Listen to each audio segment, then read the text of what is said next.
Road से Regal चौक से वो बच्चा मिला है, बच्चा जहाँ पर मौजूद है। उसने पैंट शर्ट और पैंट पहनी हुई है, सैंडल भी पहने हुए हैं, रंग बिरंगे कपड़े हैं गालों उसके।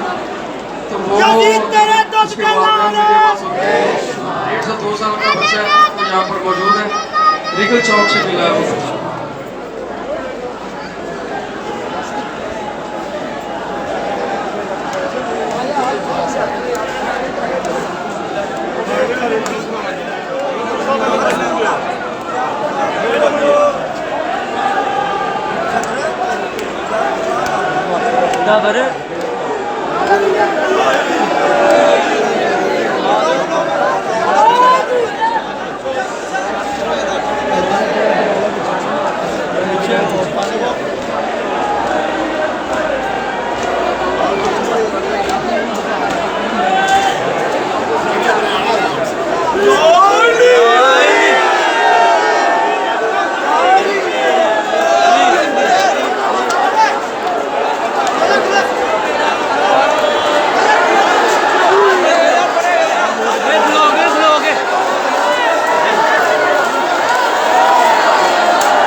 Ai Tandir ơi. Hai cái thân.